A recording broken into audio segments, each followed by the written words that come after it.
You ever have one of those nights where you can't sleep and your brain won't shut off and you find yourself doing mindless things just to pass the time? That's where I was 3 nights after the dinner disaster. 2 in the morning, sitting in my dark apartment, scrolling through my phone because sleep felt like a foreign country I'd never visit again. I wasn't looking for anything specific, just looking, the way you do when you're avoiding your own thoughts, scrolling through news articles, weather reports, rental listings for vacation homes I'd never visit. And that's when I saw it. At first, I thought I was seeing things, thought exhaustion was playing tricks on me. But I clicked on the listing, and my heart stopped. Luxury villa in Austin, perfect for families, $400 night. The photo was my living room, my neutral couch that I'd chosen so carefully, my coffee table with the wine stain they'd never cleaned, my windows with the eastern light Thomas always loved, my house, on a rental website, being advertised like a hotel. I sat up straighter, clicked through the photos. There were 12 of them, every room, every angle, professional photos, better than the ones from when I bought the place. They'd staged it, made it look perfect, erased every trace of damage, every beer stain, every scratch. The description made me want to throw my phone across the room. Beautiful 3-bedroom villa in prime Austin location, perfect for families, corporate retreats, or romantic getaways. Fully furnished with modern amenities, spacious kitchen ideal for entertaining, large backyard with outdoor seating, quiet neighborhood close to downtown. Hosted by Diane's Premium Properties, 5-star rated. Book now. Diane's Premium Properties. Rebecca's mother was running a rental business out of my house. My hands started shaking, not from fear, from rage so pure it felt like electricity. I scrolled down, read the reviews. There were 18 of them. Amazing house. Diane was so accommodating. The kitchen had everything we needed for our family reunion. Highly recommend. Jennifer M. September 2024. Perfect location for our corporate retreat. House was clean and spacious. Diane answered all our questions promptly. We'll definitely book again. Robert K. October 2024. Beautiful home in a great neighborhood. Our kids loved the backyard. Only downside was some noise from the neighbors, but overall, excellent stay. Patricia L. October 2024. September. October. They'd been doing this for at least 2 months, maybe longer. I checked the calendar. Saw which dates were blocked off as unavailable. Saw which dates were marked as booked. Started doing math in my head. 2 months. 8 weekends. Some weekdays. Minimum $400 per night. Sometimes $500 for holidays. Conservative estimate. They'd made at least $15,000, maybe more. Probably more. $15,000. From my house, from my investment. From the $330,000 I'd paid in cash with my dead husband's legacy, they were making money off my grief. I took screenshots, dozens of them. Every photo, every review, every date, every price. My phone's camera roll filled with evidence. Then I did something else. Something I'm not proud of, but don't regret. I created a fake account. Used a burner email address. Clicked Book Now. Picked dates 3 weeks out. Submitted a request. Added a message. Looking forward to staying at your beautiful property. The response came in 4 minutes. 4 minutes at 2:47 in the morning. Diane was awake, watching her rental empire, ready to pounce on potential income. Thank you for your interest. Yes, those dates are available. 400 night, 2-night minimum, $50 cleaning fee. Total, $850. Would you like to proceed with booking? I stared at that message for a long time. Diane, Rebecca's mother. The woman who told me I should move into assisted living. The woman who wore bathrobes in my kitchen and drank margaritas at noon. The woman who was charging strangers $400 a night to sleep in my house. I didn't respond to the booking request, just took more screenshots, added them to the folder on my phone labeled Evidence. But I couldn't stop looking. I searched for Diane's Premium Properties online, found more listings. She had 3 other properties listed in Austin, all rentals, all managed by her. This wasn't a side hustle. This was her business, and my villa was her crown jewel. I looked at the reviews again, read them more carefully this time, started seeing things I'd missed. Only issue was the property owner's family was there during checkout. A bit awkward, but they were nice about it. Michael R., September 2024. The property owner's family. They were telling renters that they owned it, that it was their property being generously rented out. House was great, though we had to share the driveway with the owner's brother who lives in the guest house. Not what we expected from the listing. Sarah T., October 2024. Marcus. They were telling renters Marcus lived in a guest house. There was no guest house. Marcus lived in my 2nd bedroom. Beautiful home. But the master bedroom was locked during our stay. Host said it was for personal storage. Would have liked access to all 3 bedrooms as advertised. David W., September 2024. They were locking out the master bedroom, Daniel and Rebecca's room, and renting the other 2 to strangers. Strangers sleeping in beds I'd bought, using bathrooms I'd renovated, cooking in a kitchen I'd designed. The rage crystallized into something colder, something harder, something that felt almost like satisfaction, because this wasn't just disrespect anymore. This wasn't just erasing my family history or stealing heirlooms. This was fraud, criminal fraud, running an illegal rental operation on property they didn't own, collecting income they weren't reporting, lying to customers about ownership. This was the ammunition I needed. I looked at the clock. 3:15 a.m., too early to call Lisa Chen, too early to do anything official, but not too early to document everything. I opened my laptop, created a spreadsheet, listed every rental date I could find, every review, every price, calculated total income, conservative estimate, $18,500 in 2 months, potentially over $100,000 a year if they kept this up. $100,000 from my $330,000 investment that I'd paid for with Thomas's ranch. They weren't just living in my house rent-free.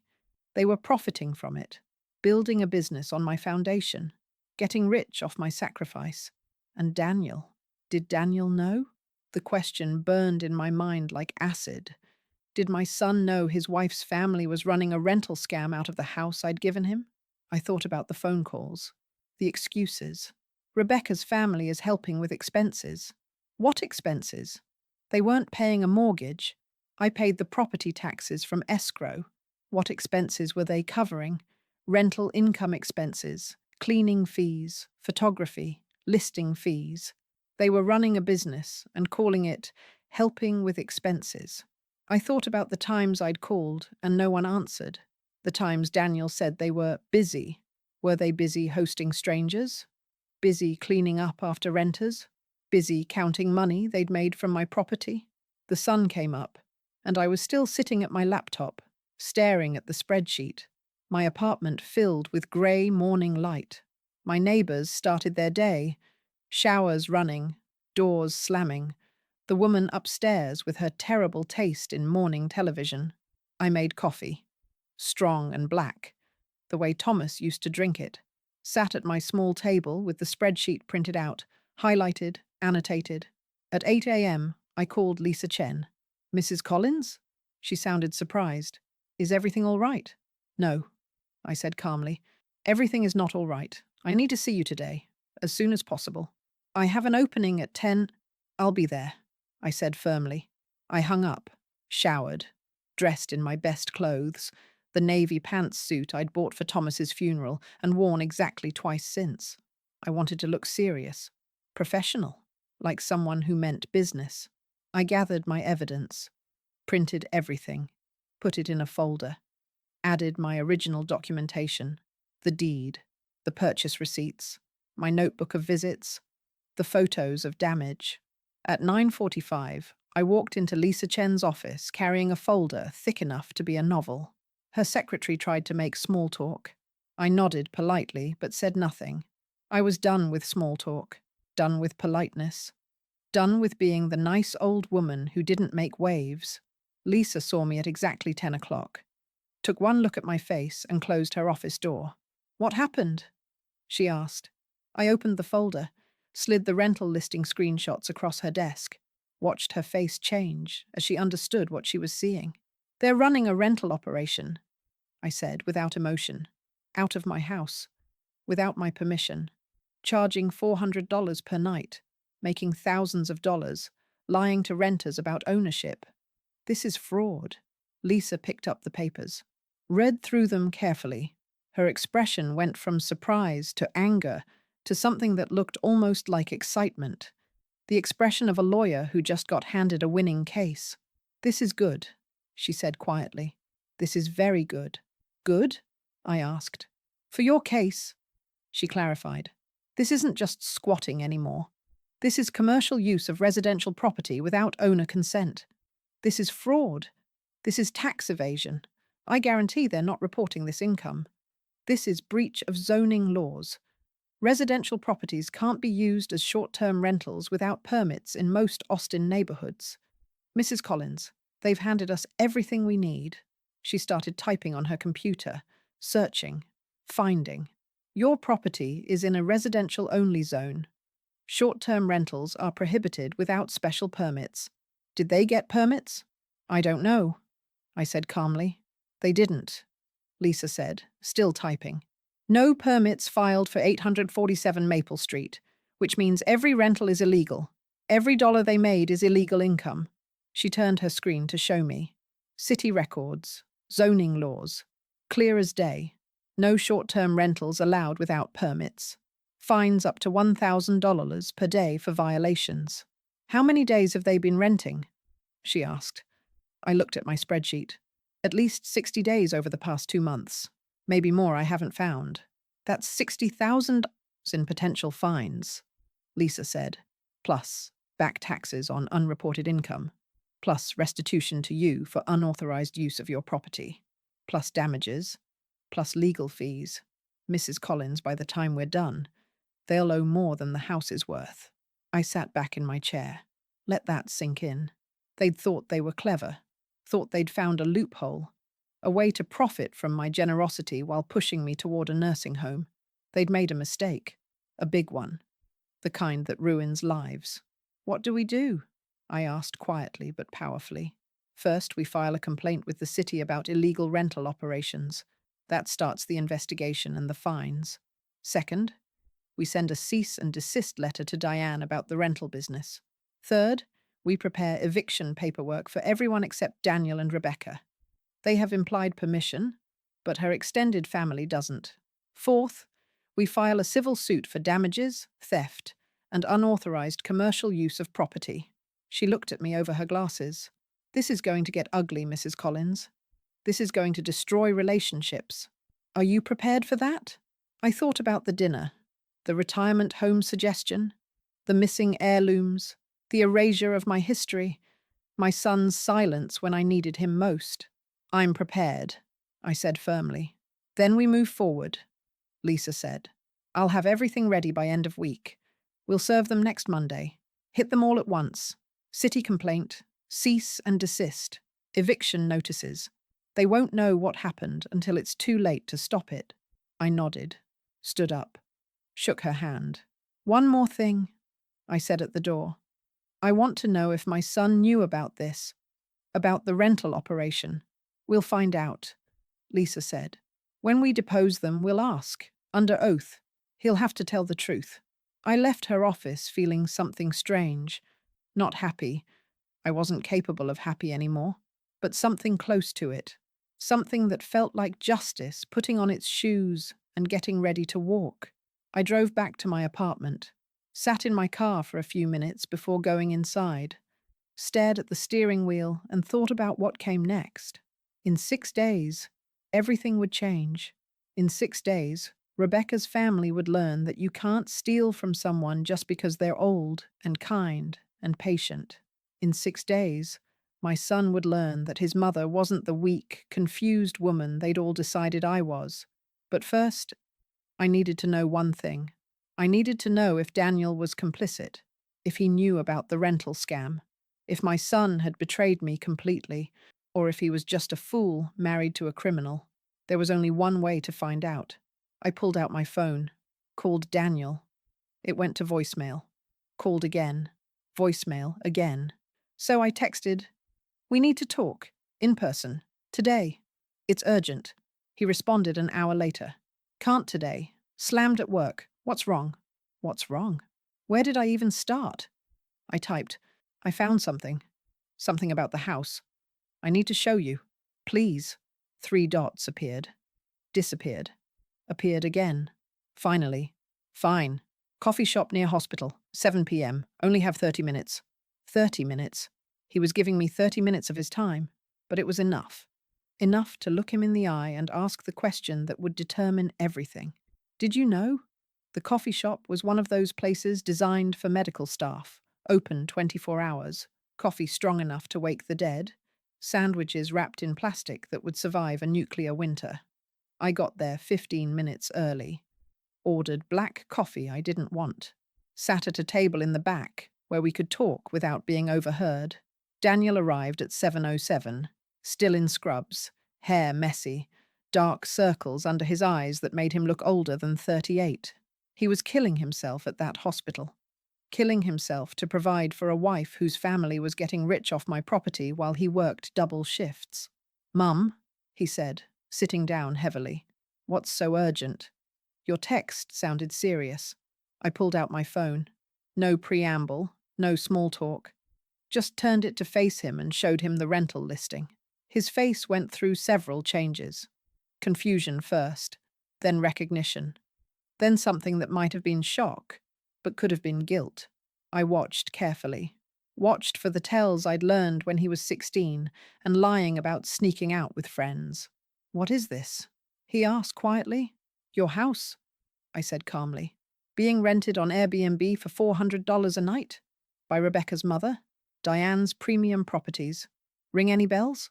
He stared at the screen, scrolled through the photos, saw his own living room advertised to strangers, his own kitchen where people he'd never met were cooking meals and leaving dishes. "I don't—" He stopped, started again. "I didn't know it looked like this professional. But you knew," I said firmly. Not a question. A statement. He looked up at me, caught. "Rebecca mentioned they were renting it out sometimes. On weekends when we were at work. She said it helped cover expenses." "What expenses, Daniel?" My voice was sharper than I meant it to be. "I bought that house cash. No mortgage. I pay the property taxes from escrow." "What expenses?" "Utilities. Internet. Maintenance." "Mom, running a house isn't free." "So you knew," I interrupted. "You knew they were renting out my house." "Your house?" His face flushed red, anger replacing guilt. "Mom, you gave it to me. You said it was mine. You said—" "I said it was a gift," I said without emotion. "I never said I transferred the deed. Did you ever check? Did you ever actually look at the paperwork to see whose name was on it?" Silence. Long silence. He looked like I'd slapped him. "The deed is still in my name," I said quietly but powerfully. "Margaret Rose Collins. Sole owner. You don't own that house, Daniel. You never did. You've been living there with my permission. Permission I can revoke." "That's not— You can't—" He was sputtering now, anger and panic mixing. "You gave it to me. As a gift. You can't just take it back because you're mad about—" "About what?" I leaned forward. "About Rebecca's family running an illegal rental operation on property they don't own? About them making thousands of dollars from my investment? About lying to renters, violating zoning laws, committing tax fraud? What exactly shouldn't I be mad about?" "It's not illegal." "It is," I said firmly. "I checked. Residential-only zoning. No short-term rentals allowed without permits, which they don't have. Every rental is a violation. Every dollar is illegal income. Fines are $1,000 per day. They've been doing this for at least 60 days. I watched him do the math, watched his face go pale. "Mom, they didn't know they needed to check zoning laws before running a rental business? Didn't know they should ask permission before using someone else's property? Didn't know they should pay taxes on income? My voice stayed calm, but my words cut like knives. Or did they know and decide to do it anyway because they thought I was too old and too stupid to find out? That's not fair. What's not fair? I said, my voice rising despite my best efforts, is stealing from someone who gave you everything. What's not fair is suggesting I move into a nursing home so you can fully profit from property I bought with your father's memory. What's not fair is erasing every trace of my family history while building a business on my foundation. Daniel's jaw clenched. I recognized that expression. Thomas used to make the same face when he was wrong, but too proud to admit it. Rebecca's family is just trying to help, he said, his tone condescending, like explaining something simple to a child. You don't understand how expensive it is to maintain a house in Austin, how expensive everything is. We need help. You need help? I leaned back, looked at my son like I was seeing him for the first time. Maybe I was. Daniel? I sold the ranch. The ranch your father built with his bare hands. The ranch where you learned to ride a bike and fix engines and be a man. I sold 43 years of my life to buy you that house. I live in a one-bedroom apartment with walls so thin I can hear my neighbors breathe. I eat dinner alone every night. I sleep on a mattress that hurts my back.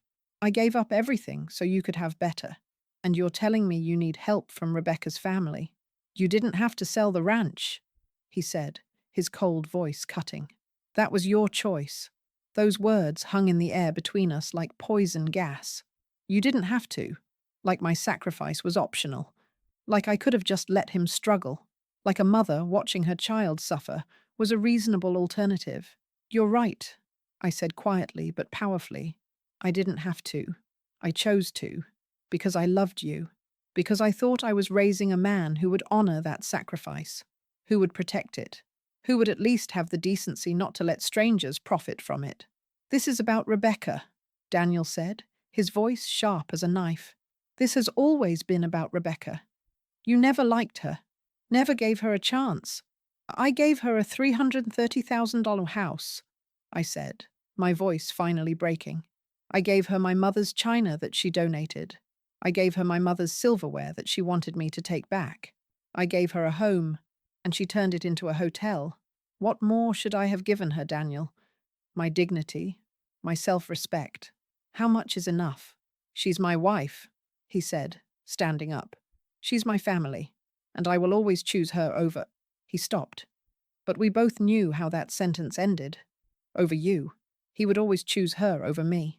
I stood up too, looked at my son, saw Thomas's eyes in his face, Thomas's jaw, Thomas's stubborn pride that I used to find endearing. Did you know? I asked one more time. Did you know about the rental operation before tonight? He looked away. That was answer enough. Rebecca told me they were renting it occasionally. Weekends. Just to help cover costs. She said her mum was handling it. I didn't ask questions because I trusted them. Because they're family. They're not your family, I said without emotion. I'm your family. I'm the one who raised you, who sacrificed for you, who gave you everything.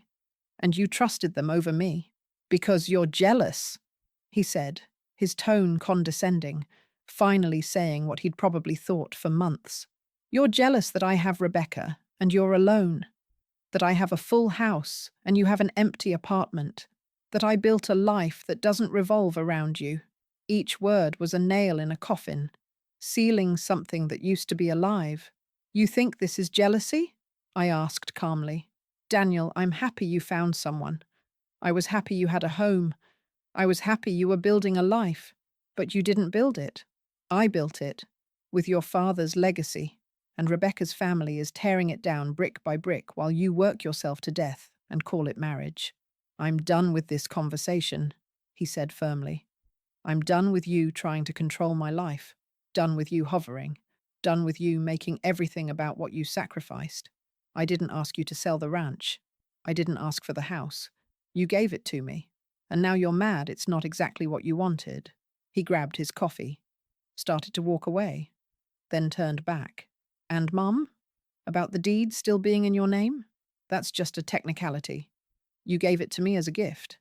Any court would see that. If you try to take it back, you'll lose. And you'll lose me too." He walked out. The door chimed as it closed. I stood there in the coffee shop, holding my cold cup, watching my son disappear into the parking lot. He didn't believe me. Didn't believe the house was legally mine. Thought I was bluffing. Thought I'd back down because I was old and alone and desperate not to lose him. He was wrong about all of it. I sat back down, pulled out my phone, texted Lisa Chen. "Son knows about rental operation. Doesn't believe I still own the house. Proceed with all legal action. I want them out." She responded immediately. "Understood. Papers will be served Monday morning." "Are you sure?" Was I sure? I looked around the coffee shop, at the exhausted medical residents drinking coffee that would keep them awake for another shift, at the nurses comparing war stories, at the janitor mopping floors that would be dirty again in an hour. Ordinary people working hard, playing by rules, doing their best. And my son thought I was jealous, thought I was controlling, thought I should just accept that his wife's family could steal from me because calling it out would be rude. I typed back, "I'm sure. Serve them all.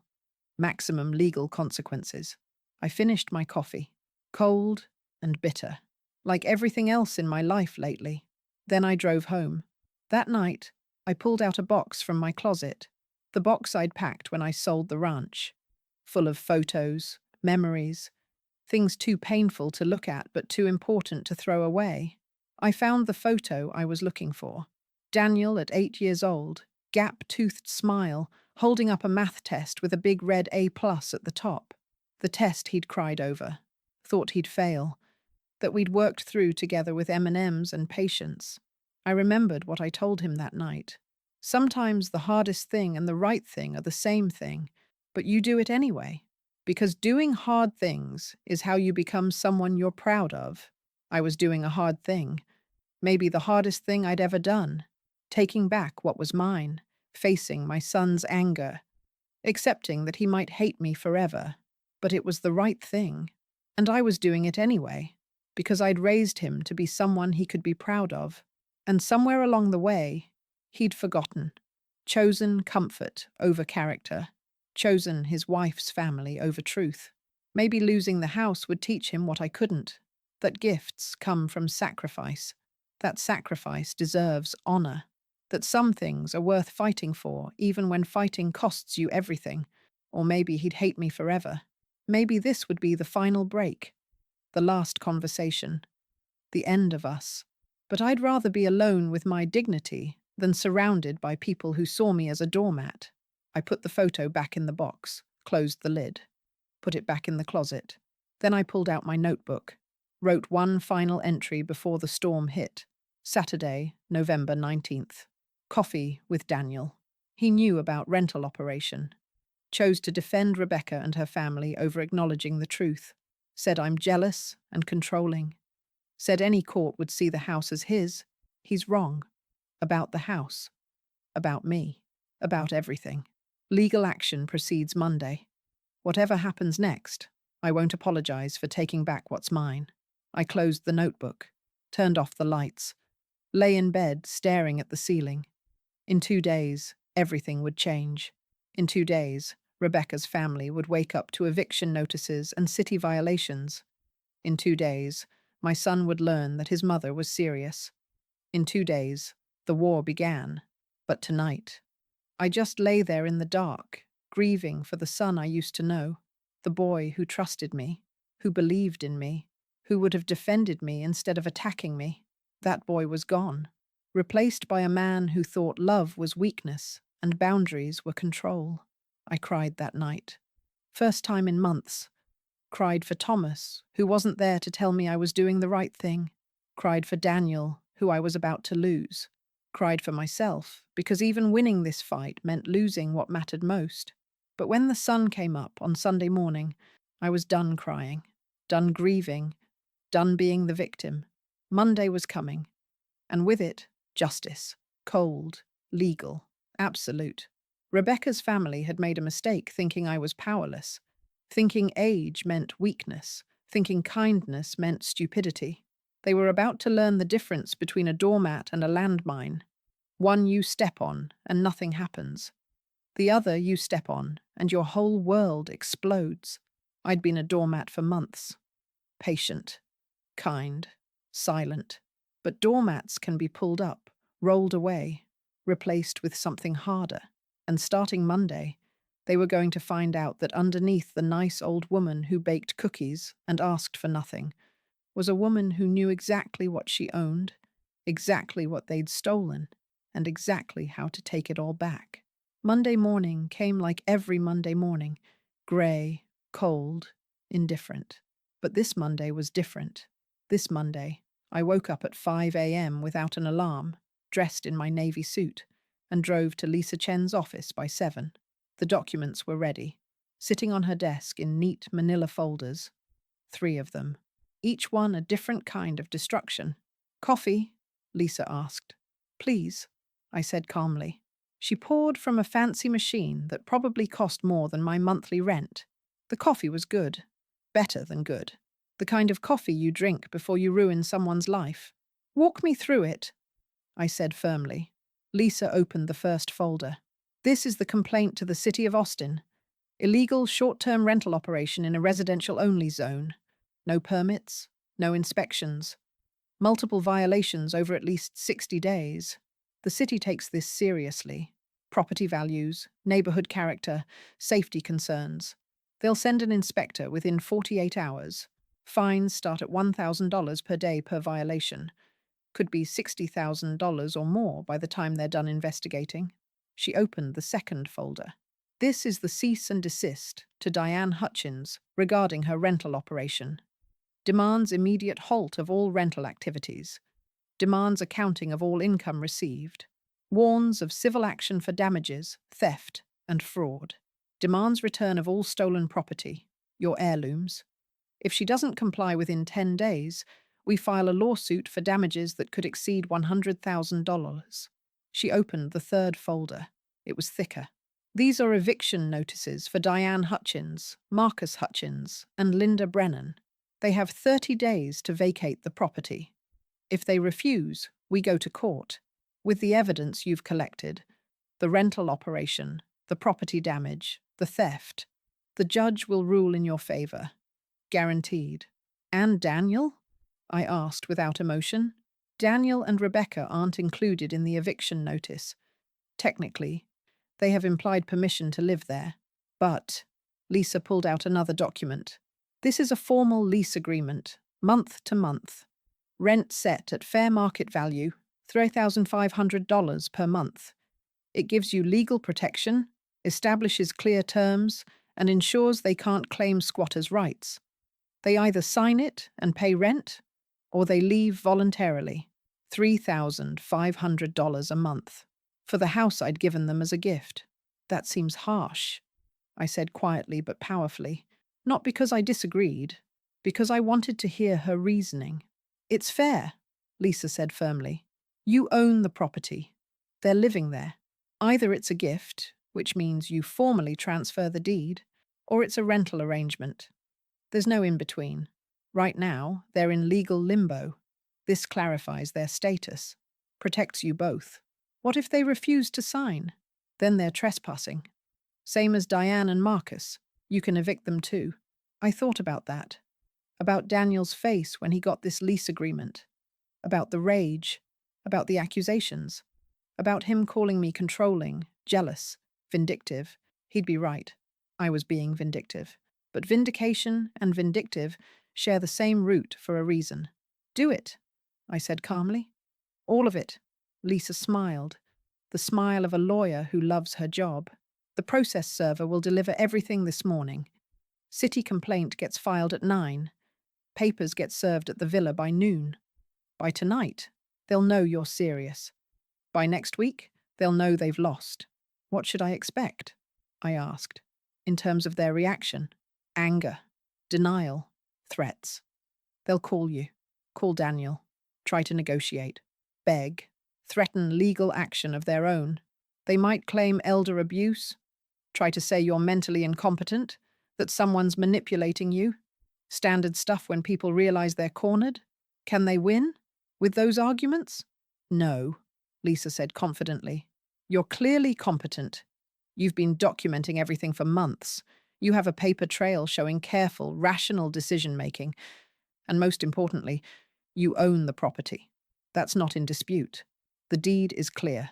They have no case. I sipped my coffee. Let that sink in. They have no case. 3 months of suffering. 3 months of being pushed around, erased, insulted. And in the end, the law was simple. I owned it. They didn't. Case closed. There's one more thing, Lisa said, her tone serious. The IRS. The rental income Diane collected, that's taxable income. She should have been reporting it. Should have been paying taxes.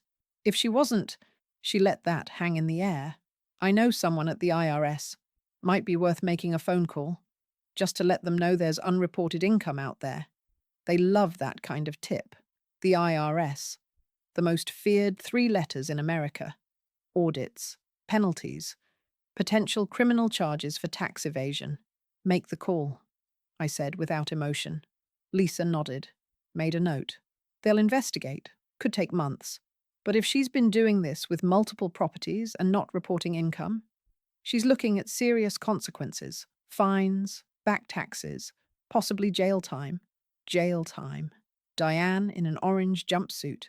The woman who told me to move into a nursing home, facing prison time for stealing from me. I should have felt guilty. Should have felt bad about ruining her life. Should have felt something other than cold satisfaction. But I didn't. Couldn't. She'd made her choices. Now she'd face the consequences. What about Rebecca?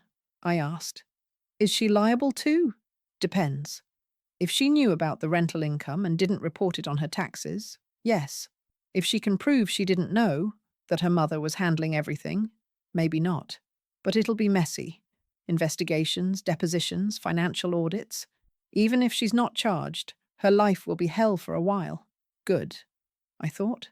Then felt guilty for thinking it. But only a little. And Daniel? Same.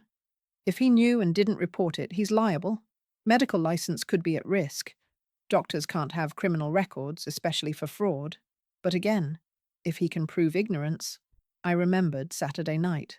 His face when I showed him the listing. The confusion mixed with guilt. He knew. Maybe not the full scope, maybe not the illegality, but he knew. He knew enough. I said quietly but powerfully. Lisa closed the folders, stacked them neatly. These get delivered in 3 hours. After that, there's no taking it back. This is war, Mrs. Collins. Are you ready for war? I thought about Thomas, about the ranch, about the 43 years I sold, about the medals in a storage unit, about the china donated like trash, about being told to move into a home while strangers slept in my beds and counted money they'd stolen from me. I've been ready, I said firmly. I just didn't know it until now. The next few hours moved in slow motion. I drove back to my apartment, made toast I didn't eat, drank coffee I didn't taste, stared at the clock, watching minutes tick by like years.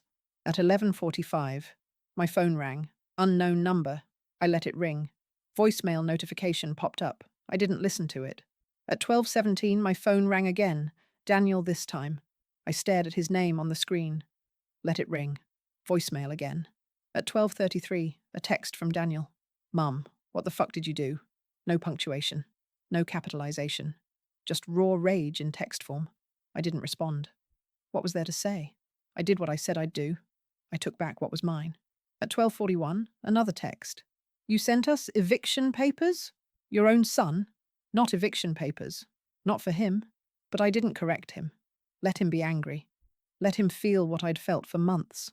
At 1:03, a call from Rebecca. I declined it. At 1:15, a text from a number I didn't recognize. This is Diane, you vindictive old bitch, you'll regret this. I screenshot it. Sent it to Lisa Chen. She replied, perfect. Threats and harassment, adding to the file. At 1:47, Daniel called again. This time I answered. How could you? He said, his voice sharp as a knife, skipping any greeting. How could you do this to your own family? I could ask you the same thing, I said calmly. We got eviction notices. Rebecca's family has 30 days to leave. The city is investigating. They're talking about fines, Mom. Tens of thousands of dollars. Good, I said without emotion. Silence. Shocked silence. Good, he repeated, his tone condescending, like I'd lost my mind. You think it's good that we're being harassed by the city? That Rebecca's mother is facing criminal charges? I think it's good that people face consequences for their actions, I said firmly. They ran an illegal rental operation on property they didn't own. They made thousands of dollars from my house without my permission. They violated zoning laws. They committed tax fraud. Yes, Daniel, I think it's good they're being held accountable. You're destroying our lives over money, his voice cracked. Over a few rental weekends? You're really that petty? A few rental weekends. Like it was nothing. Like they hadn't made over $18,000. Like they hadn't lied to renters. Like they hadn't built a business on my sacrifice. This isn't about money, I said quietly but powerfully. This is about respect, about honesty, about not stealing from people who love you. We didn't steal from you. You gave us that house. I gave you the house, I agreed. I didn't give Rebecca's mother permission to turn it into a hotel. I didn't give Marcus permission to live there permanently. I didn't give anyone permission to erase my family's history and profit from my generosity.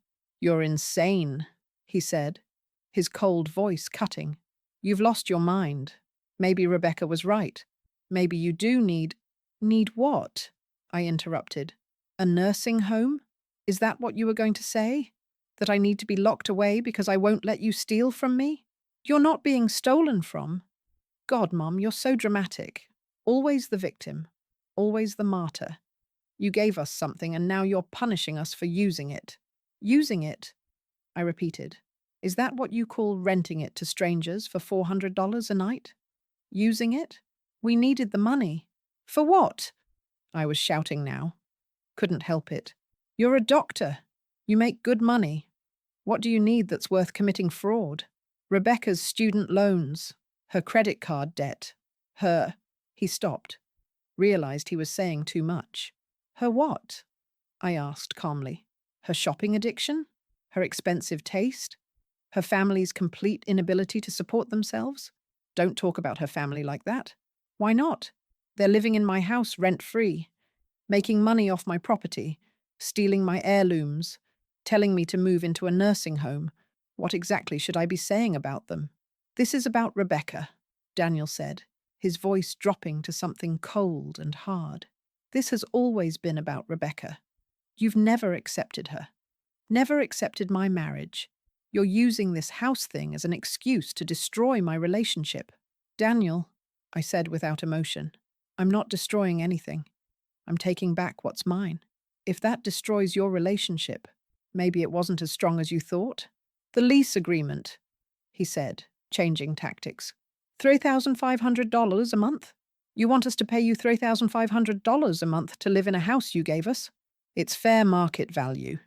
You can sign the lease or you can leave. Those are your options. I'll fight this, he said, his voice sharp as a knife. I'll get a lawyer. I'll prove you gave me that house. Any court will see it's a gift. You can't just take back a gift because you're mad. Try, I said quietly but powerfully. Get a lawyer. Go to court. Explain to a judge why you think your mother's gift gives your wife's family the right to run an illegal hotel.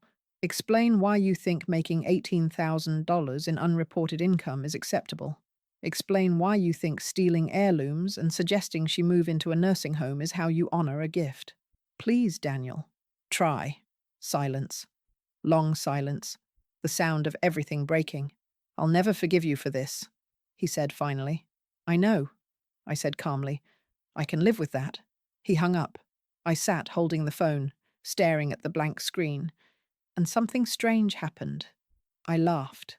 Not a happy laugh, a relieved laugh. The laugh of someone who just set down a weight they'd been carrying so long, they forgot what it felt like to stand up straight. My son would never forgive me, but I'd forgiven myself for being weak, for accepting disrespect, for putting his happiness above my dignity. I was done apologizing for taking up space in the world, done making myself small, so other people could feel big. Dunn being the nice old woman who let people walk over her because making waves was rude. Let them drown in the waves I was making. I'd learned to swim a long time ago. The city inspector came on Wednesday. I know because Daniel called me 17 times that day, left voicemails that started angry and ended desperate. I listened to one of them. Just one. Mum, please, please call them off. The inspector found violations. So many violations. They're talking about $1,000 per day in fines going back 60 days. That's $60,000, Mum. We don't have that kind of money. Rebecca's mother is hysterical. She's talking about bankruptcy. Please, please just make this stop. I deleted the voicemail, blocked his number. Not forever. Just for now. Just until the dust settled and I could think clearly without his voice in my ear making me doubt myself. Lisa called me Thursday afternoon with an update. City inspector found multiple violations, she said, satisfaction in her voice. No permits. No inspections. Fire code violations. Blocked exits. Missing smoke detectors. Health code violations. Improperly stored food, cleaning products accessible to children, and the big one, over 70 rental days documented, not 60. That's $70,000 in fines if they press maximum penalties. Will they? I asked calmly. Probably not maximum, but definitely substantial. $30,000 to $40,000 is my guess. And Diane has to pay it. She's the one who ran the operation. Her name is on all the rental listings. What about the IRS? They're investigating. Won't confirm or deny, but my contact said your tip was very interesting. That's IRS speak for, we're going after her. Expect audits. Expect them to dig through years of tax returns. If she's been doing this with multiple properties and not reporting income, she's in serious trouble. Good, I said without emotion. Mrs. Collins? Lisa's voice softened. How are you holding up? This is a lot. Even when you're in the right, it's a lot. I'm fine. I lied firmly. I wasn't fine. I was something else. Something harder than fine. Something colder. But I was still standing, still moving forward. And that was enough. Friday, Rebecca called from a number I didn't recognize. I almost didn't answer, but curiosity got the better of me. Margaret, she said, her voice dripping with fake sweetness that couldn't hide the panic underneath. We need to talk. Woman to woman. Talk, I said calmly. This has gotten out of hand. Way out of hand. My mother is devastated. She's facing bankruptcy. My brother can't find anywhere to live. My aunt is having panic attacks. And Daniel, her voice cracked. Real or performed, I couldn't tell. Daniel is working double shifts trying to figure out how to pay these fines. He's not sleeping. He's not eating. This is killing him. He should have thought about that before letting your family turn my house into a hotel, I said without emotion. Your house, she repeated, her cold voice emerging. Right. Your house, that you gave to Daniel, that you told him was his. But apparently it was all a lie. Apparently you were just waiting for an excuse to take it back.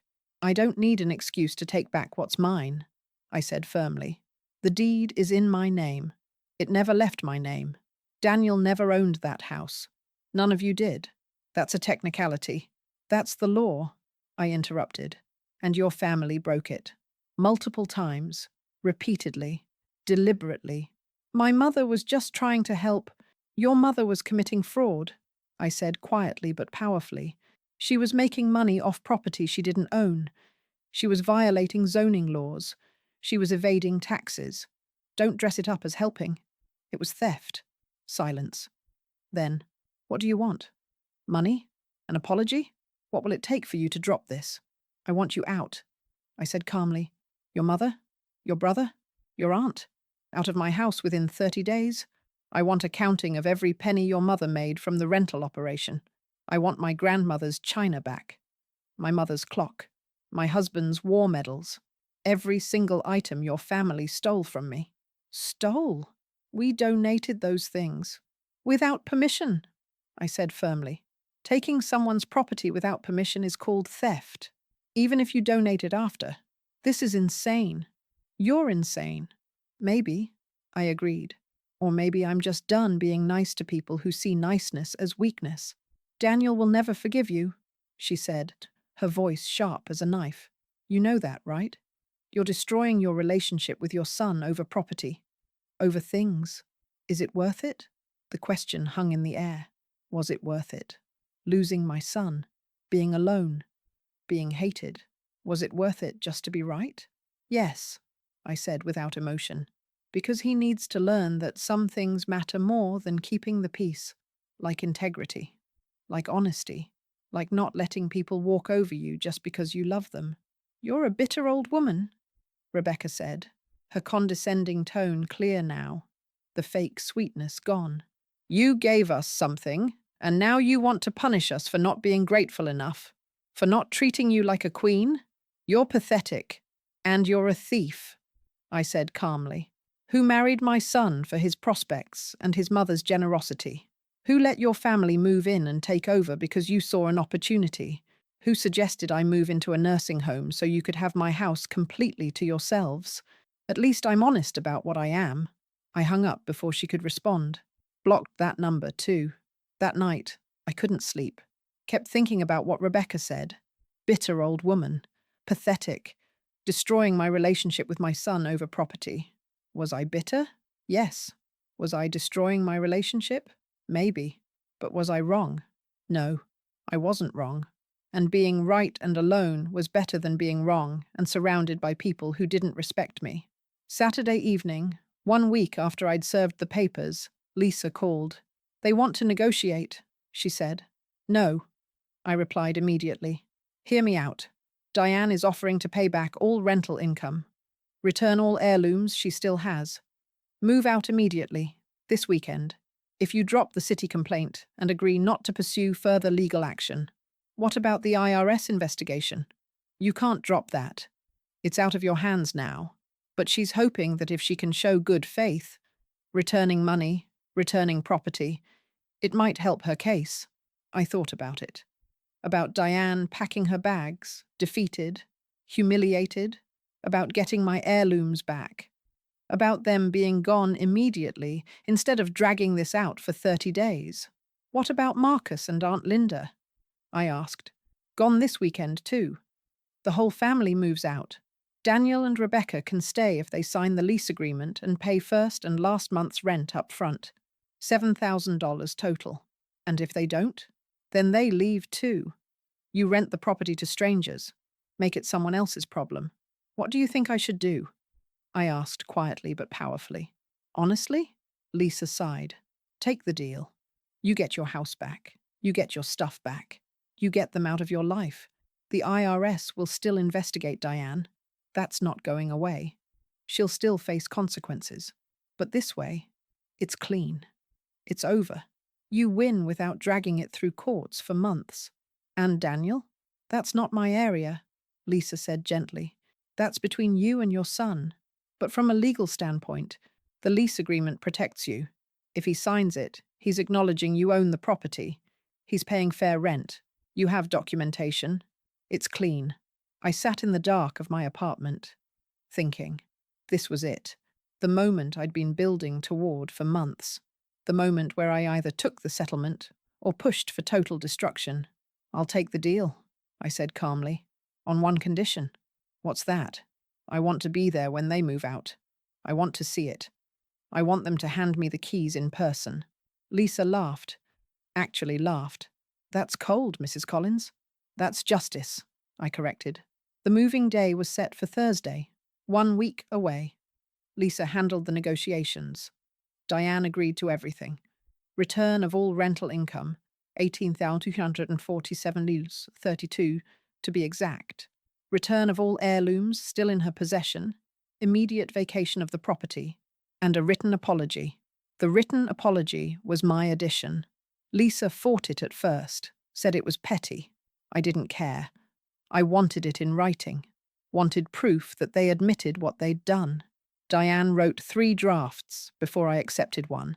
The final version was short, cold, legally precise, no real apology, just admission of wrongdoing to avoid worse consequences. But it was enough. Thursday came faster than I expected. I woke up early, dressed in my navy suit again, the armor I wore for battle, drove to Austin, arriving at the villa at exactly 10 a.m., the time we'd agreed upon. The driveway was full of trucks, moving trucks, personal vehicles, even a U-Haul van. People were loading boxes, furniture, bags, the organized chaos of lives being packed up in a hurry. I parked on the street, walked up the driveway slowly, watching. Nobody noticed me at first. They were too busy, too focused on the work. Then Diane saw me. She was carrying a box, struggling with the weight. Her face when she saw me, I'll never forget it. Rage, humiliation, hatred, all mixed together in an expression that would have been funny if it wasn't so satisfying. "Margaret," she said, her cold voice barely controlled. "You're early. I'm on time," I said without emotion. 10 a.m., as agreed. She set down the box, walked toward me, stopped a few feet away. Close enough to talk, far enough to maintain distance. "You happy now?" she asked, her condescending tone thick with bitterness. "Got what you wanted? Destroyed my life? My business? My family?" "I didn't destroy anything," I said calmly. "You destroyed it yourself when you decided to commit fraud." "It wasn't fraud. It was," I interrupted firmly. "And you know it. And you got caught. And now you're facing consequences. That's not me destroying your life. That's you facing reality." Marcus walked by, carrying a lamp. My lamp. The one I'd chosen for the reading corner. He didn't look at me, kept his head down. His girlfriend followed behind with boxes. They looked defeated, exhausted. Good. Aunt Linda came out next. She at least had the decency to look ashamed. Walked past me without a word, loaded boxes into a car and drove away. Just like that. Gone. "Where's Daniel?" I asked. "Hospital," Diane said, her voice sharp as a knife. "Where do you think? Working, trying to keep his life together while you tear it apart." And Rebecca, inside, crying, because her evil mother-in-law decided to evict her entire family. Her entire family of thieves. I corrected quietly but powerfully. Diane's face went red.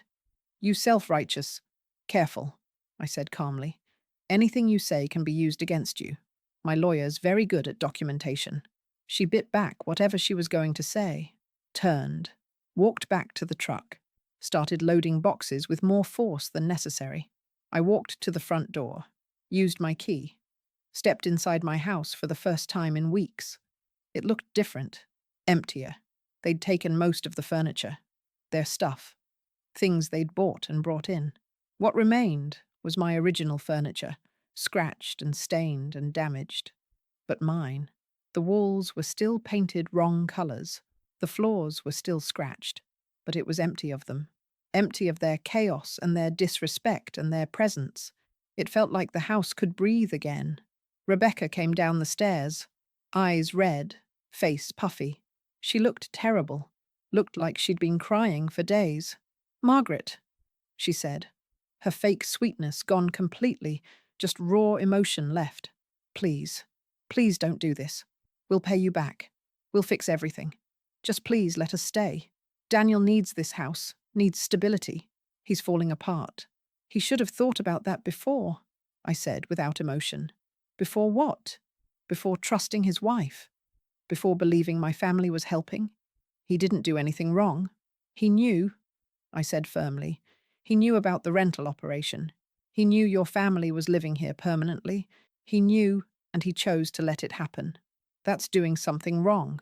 He was trying to keep the peace, trying to make everyone happy. That's not a crime." "No," I agreed. "But what your mother did was a crime.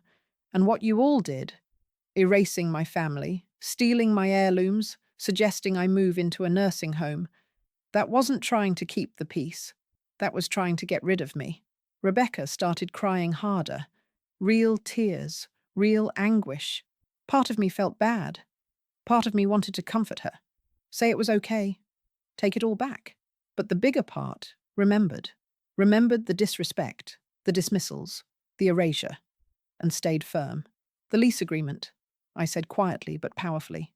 "Is Daniel going to sign it?" "We can't afford $3,500 a month," she said through tears. Not with these fines. Not with everything that's happened. Then you should start looking for an apartment, I said calmly. This is our home. This is my house, I corrected. It was never your home. It was a gift I gave that you treated like a hotel. And now the gift is revoked. Diane appeared in the doorway. Everything's loaded. We're leaving. Rebecca, come on.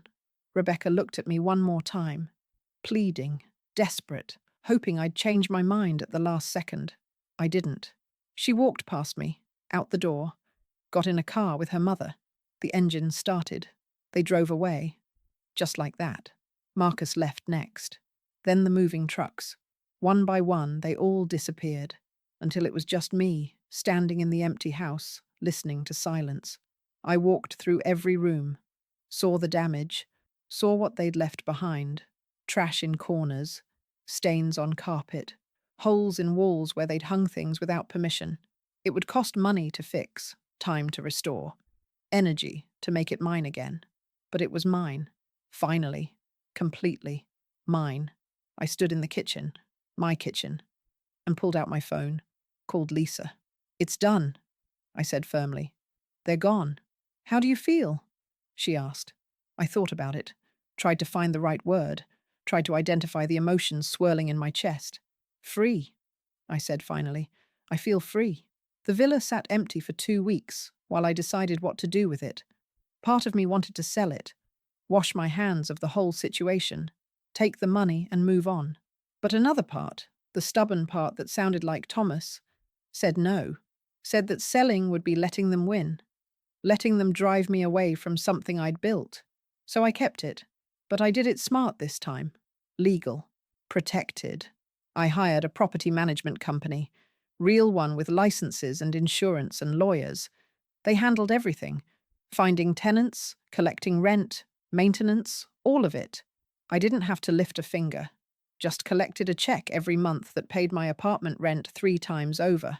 The house became what it was supposed to be, an investment, a source of income, a foundation for my future instead of a sacrifice for someone else's present. I used the rental income Diane returned, all $18,247.32 of it, to renovate. Hired painters to cover the sage green and navy blue. Hired contractors to fix the scratched floors and damaged counters. Hired cleaners to scrub away every trace of the chaos that had lived there. It took 6 weeks, cost $12,000, but when it was done, it looked like mine again, better than mine, like something that had survived a storm and come out stronger. I found some of the heirlooms, not all of them. Diane returned my mother's clock, found my grandmother's quilt in a storage unit, gave me back 6 pieces of the china, 6 out of 24, said the rest were lost in donations. Thomas's war medals never came back. Diane claimed she didn't know where they were, claimed Marcus had handled that. Marcus claimed he didn't remember. The medals were gone. Vietnam, 2 tours, all that service, all that sacrifice, gone because some unemployed 30-year-old found military imagery triggering. That hurt worse than anything else. Worse than Daniel's betrayal. Worse than Rebecca's disrespect.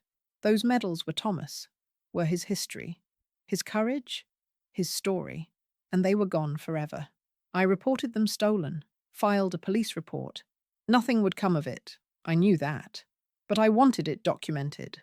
Wanted there to be a record somewhere that said these things mattered, that they weren't just old stuff that could be donated or lost or thrown away. The IRS investigation took 4 months. I didn't follow it closely. Wasn't my business anymore. But Lisa kept me updated. Audits, document requests, bank records subpoenaed. In the end, Diane owed $47,000 in back taxes, penalties, and interest. She declared bankruptcy, lost her other rental properties, lost her business. Last I heard, she moved back to wherever she came from. Montana, Michigan, somewhere with M. I didn't feel bad about it. Couldn't. She'd made her choices. Built a business on fraud. Got caught. That wasn't my fault. Marcus moved in with a friend. Got a job at a warehouse. Grew up a little, maybe. Or maybe not. I didn't care enough to find out. Aunt Linda, I never heard about again. Just disappeared from the story like she'd never been there at all. Rebecca and Daniel moved into an apartment, small one bedroom, the kind of place young couples start in, not end up in after losing a villa. I heard about it through the grapevine. A mutual acquaintance who didn't know the full story thought it was sad that Daniel had to downsize, had no idea it was justice. Daniel tried to contact me multiple times over those first few months.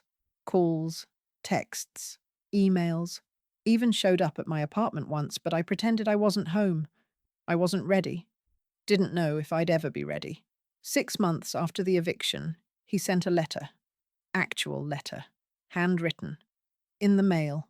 Like it was 1985. I almost threw it away without reading it. Held it over the trash can for a full minute. But something made me open it. Curiosity. Hope. Stupidity. Take your pick. Mum, I don't expect you to forgive me. I don't expect you to respond. But I need to say some things. And I can't say them to your voicemail anymore. You were right. About Rebecca's family. About the house. About me being blind. You were right about all of it. I should have listened. Should have protected you. Should have stood up for you instead of making excuses. Rebecca and I are in therapy. Marriage counseling. Trying to figure out if we can fix what's broken. I'm not sure we can. I'm not sure I want to. I've been thinking a lot about Dad. About what he'd say if he could see what I became. What I let happen. I don't think he'd be proud. I'm not asking for forgiveness. I'm not asking to come over for dinner and pretend everything's okay. I just wanted you to know that I see it now. I see what you saw. I see what I did. And I'm sorry. I'm so sorry, Mom. Love, Daniel. I read that letter 5 times, sitting at my kitchen table, crying. Not sad crying, not happy crying. Just crying because sometimes that's all you can do when something breaks and starts to heal at the same time. But I didn't respond. Not right away. Not because I was angry. Because I wasn't ready. Because sorry isn't a magic word that erases 6 months of hell. Because trust takes years to rebuild. And I wasn't giving it away again just because he felt guilty. I put the letter in a box. The same box with the photos from the ranch.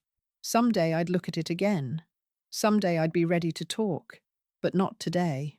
1 year after the eviction, I went back to the villa. Not to visit the tenants. They didn't know who I was, just that I owned the property. Just to see it. To stand outside and remember. It looked good. The lawn was mowed. The garden was blooming. Someone had planted roses along the fence. Red ones. Thomas's favorite. I stood on the sidewalk for a long time, watching, remembering, saying goodbye to the dream I'd had. The dream of Daniel and Rebecca raising a family there, of grandchildren running through rooms I'd paid for, of family dinners and holidays and belonging. That dream was dead, had been dead for a while. I was just finally ready to bury it. Beautiful house, someone said. I turned. A woman was standing beside me, maybe 50, walking a dog, smiling. It is, I agreed calmly. I always wonder about the people who own houses like this, she said. What their stories are. What made them choose this place. Love, I said without emotion. And hope. And the belief that giving everything meant you'd get something back. She looked confused. Smiled politely. Walked away. I stood there a little longer. Then I got in my car and drove back to my apartment. My small, loud, ordinary apartment with thin walls and a lumpy mattress and nobody's expectations to live up to. It wasn't much, but it was mine. Completely mine. No strings. No obligations. No one telling me I should be grateful for less than I deserved. 2 years after the eviction, Daniel tried again. Called from a new number. Left a voicemail. Mom, I know you probably won't listen to this, but I'm in town. I'm getting coffee at that place on 5th Street tomorrow at noon. The one with the terrible muffins. I'll be there if you want to talk. No pressure, no expectations. Just, I miss you. I miss my mom. I listened to that message 10 times, debated, went back and forth, finally decided I'd go. Not because I was ready to forgive, Not because I wanted to rebuild, just because I was curious. Wanted to see who he'd become in 2 years. Wanted to know if the Daniel I raised was still in there somewhere under the Daniel who'd betrayed me. I showed up at 12:15, late on purpose, wanting to have the power to leave if I needed to, wanting control. He was there, sitting at a corner table, thinner than I remembered, tired, older. 2 years had aged him 5. He saw me, stood up, started to say something, stopped, just looked at me with an expression I couldn't quite read. I sat down across from him, didn't say hello, didn't smile, just sat. "Thank you for coming," he said quietly. "I'm not staying long," I said firmly. "I know." He pushed a coffee toward me. Black. The way I like it. He remembered. "I just wanted to see you. Wanted to tell you some things face to face." "I'm listening," I said, without emotion. "Rebecca and I are getting divorced," he said. No preamble, just fact. It's been coming for a while. The marriage counseling didn't work. We want different things. We've become different people. I didn't say I told you so. Wanted to. Didn't. "I'm sorry," I said calmly. Meant it. Even after everything, I didn't want my son to hurt. "I'm not," he said honestly. "I should have done it 2 years ago. Should have listened to you. Should have—" He stopped, collected himself. "I'm in therapy. Real therapy. Dealing with a lot of stuff. About Dad. About you. About who I am and who I want to be." "Good," I said quietly but powerfully. "I know I can't fix what I did," he continued. "Can't undo it. Can't take back the things I said. But I want you to know I see it now. All of it. What they did to you. What I let happen. And I'm ashamed. I'm so ashamed, Mom." His voice cracked. Eyes filled with tears. He didn't cry. Just sat there on the edge of it. Waiting. "I forgive you," I said. His head snapped up, hope flashing across his face. "Someday," I added. "I'll forgive you someday. Maybe in a year. Maybe in 10. But not today." The hope dimmed. But he nodded. "I understand. Trust takes time to rebuild," I said firmly. "You broke mine. Shattered it. I'm working on picking up the pieces. But I'm not there yet. And I won't pretend to be just to make you feel better. I'm not asking you to," he said quietly. "What are you asking?" I asked without emotion. "Nothing," he said. "Just wanted you to know I'm trying. Trying to be the man you raised. The man Dad would be proud of. Even if it's too late. Even if you never forgive me. I'm trying." We sat in silence for a while, drinking coffee, not looking at each other. Two people who used to be everything to each other, now strangers trying to figure out if there was anything left to save. "Call me in 6 months," I said finally. "If you're still trying, still in therapy, still becoming someone better, call me. And maybe we can have coffee again." "Really?" He looked like I'd given him a gift. "Maybe," I said calmly. "No promises. But maybe." I stood up, grabbed my purse, started to leave, turned back. "Daniel? Yeah? I'm proud of you," I said quietly but powerfully. "For going to therapy, for trying to be better, for admitting you were wrong. That takes courage." His face crumpled, not crying, but close. "Thanks, Mom," he whispered. I nodded, walked out, got in my car, drove 3 blocks before I had to pull over because I was crying too hard to see. Not sad tears, not angry tears, just tears of release, of letting go of the son he was, and maybe, someday, accepting the man he was trying to become. 3 years after the eviction, I'm still in my small apartment, still collecting rent from the villa, still living my small, quiet life. Daniel and I talk once a month, phone calls mostly, short ones, catching up. Nothing deep, nothing that requires forgiveness I'm not ready to give, just maintaining contact. Keeping the door open a crack. He's dating someone new, a nurse from his hospital. Seems nice from what he tells me. Hasn't introduced us yet. I haven't asked to meet her. Baby steps. The villa's been rented to the same family for 18 months now. Good tenants. Pay on time. Take care of the place. Their kids ride bikes in the driveway. Play in the yard. Make the place feel alive again. Sometimes I drive by, Not often, just sometimes when I'm in Austin, just to see it, to remember what I almost lost, what I fought to keep. Not the house, the dignity, the self-respect, the knowledge that I deserved better than what I was accepting. People ask me sometimes if it was worth it. Losing my son for 3 years, destroying my relationship with my only child, fighting a battle that cost me everything that mattered. And I tell them the truth. Yes, it was worth it, because I didn't lose my son. I lost a version of him that wasn't real, the version that chose his wife's family over his mother, that enabled theft and called it helping, that suggested I move into a nursing home to make his life easier. That version needed to die so the real Daniel, the one I raised, could start coming back. And maybe he'll fully come back someday. Maybe in 5 years we'll have Sunday dinners again. Maybe in 10 years he'll call just to talk. Maybe eventually we'll rebuild something that looks like family. Or maybe we won't. Maybe we'll stay like this forever. Careful, distant, cordial. Maybe that's all we get after what happened. But either way, I'll be okay, because I learned something important in that villa. In those months of suffering and fighting and finally standing up, I learned that you can give people everything and they'll still want more. That some people see generosity as weakness. That love without boundaries isn't love, it's enabling. I learned that being alone with your dignity is better than being surrounded by people who don't respect you. I learned that mothers protect their children, even when it means protecting them from themselves, even when it costs you their love, even when the lesson is so hard they might never forgive you for teaching it. Thomas used to say, "Take care of our boy, Maggie." And I did. I am. Just not the way he thought I would.